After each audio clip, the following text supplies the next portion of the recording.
ជំរាបសួរពុកម៉ែបងប្អូនទាំងអស់ដែលស្នេហាតាមដានវិស័យកីឡានៅក្នុងព្រះរាជាណាចក្រកម្ពុជាយើងថ្ងៃនេះគឺជាថ្ងៃទី28ហើយក៏ជាថ្ងៃដែលបងប្អូនទាំងអស់ទន្ទឹងរង់ចាំអស់រយៈពេលយូរមកហើយអញ្ចឹងតាំងពីថ្ងៃ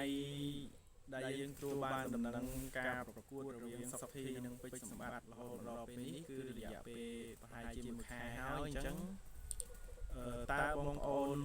យល់ឃើញយ៉ាងណាដែររហូតដល់ថ្ងៃនេះគឺជាថ្ងៃការប្រកួតតើបងប្អូនមានការប្រែប្រួលយ៉ាងណាសម្រាប់ការជ្រើសរើសកីឡាករនៅក្នុងចិត្តរបស់បងប្អូនអញ្ចឹងការប្រកួតធំនេះគឺសម្រាប់កីឡាករនីមួយៗសិតតែមាននៅក្នុងចិត្តរបស់បងប្អូនហើយអញ្ចឹងសម្រាប់ខ្ញុំវិញយើងវិភាគលេងទាំងអស់គ្នាទៅលើកីឡាដល់គុណខ្មែររបស់យើងអញ្ចឹងបើសម្រាប់ការវិភាគរបស់ខ្ញុំទៅលើគូនីមួយខ្ញុំវិភាគទៅលើគូពេជ្រសង្ហៈមុនពេជ្រសង្ហៈហើយនឹងឌីមសរមគូពីរនេះខ្ញុំគិតថាបើភាគរយគឺខ្ញុំឲ្យទៅលើពេជ្រសង្ហៈ55ឌីមសរម45ដោយសារយើងឃើញថាពេជ្រសង្ហៈគាត់ធន់គាត់ញាប់ហើយនឹងគាត់ប្រើប្រាស់នៅក្រងចេញរៀមនឹងបានច្រើនចំណែកឯឌីមសរមគឺគាត់ទៅតែលើកទី1ទេអញ្ចឹងប៉ុន្តែគូពីរនេះយើងគិតថាអាចនឹងមានដាច់ហើយអាចនឹងសន្លប់ទៅមកដោយសារតែឌីមសរមក៏គាត់កណ្ដាប់ដៃធ្ងន់ដែរបើសិនបើចូលដៃឌីមសរមមុនពេជ្រសង្ហៈក៏មិនស្រួលប៉ុន្មានដែរហើយសម្រាប់ទៅលើគូពេជ្រអាទិទេពវិញហើយនឹងហានពីវិញខ្ញុំគិតថាសម្រាប់ភាគរយខ្ញុំឲ្យទៅលើហាន2 55ហើយនឹងពេជ្រអាទិទេព45វិញដោយសារតែកីឡាករពីរនេះយើងពេជ្របាត់តែឃើញអាទិទេពគាត់លេចធ្លោមែនក្នុងរយៈនេះក៏ប៉ុន្តែយើងមើលទៅលើហាន2ក៏គាត់មិនធម្មតាដែរមានន័យថាកីឡាករគាត់គឺស្វិតហើយវាយអស់ទឹកបានមានន័យថា5ទឹកគាត់វាយមិនងាយអស់ស៊ុតទេអញ្ចឹងហើយក៏មិនងាយមានកីឡាករណាមកដួលគាត់ឲ្យសន្លប់បានដែរអញ្ចឹង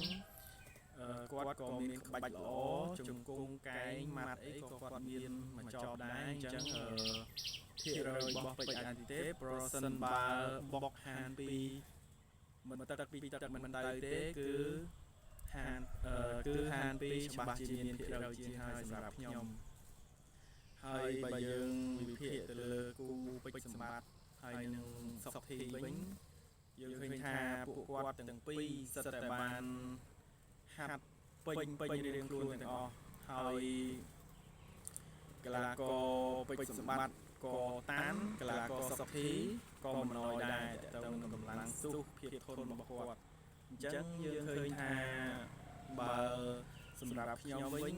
យោងទៅលើការហាត់ភាពតានរបស់ពួកគាត់ទាំងពីរខ្ញុំឲ្យសុខធី45%ពីព្រោះអីខ្ញុំគិតថាសុខធីគាត់មានក្បាច់ច្រើនហើយបើសិនជាគាត់ហាត់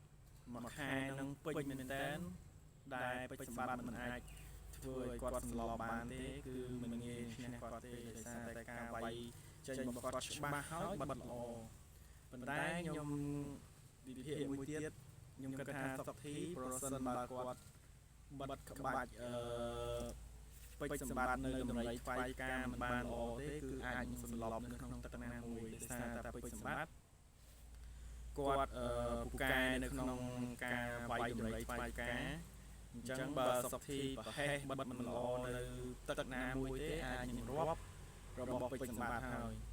នេះគឺជាចំណុចដែលខ្ញុំមើលឃើញហើយការវាយកណ្ដាប់ដៃផ្សេងអីសុខធីគាត់បិទបានល្អហើយ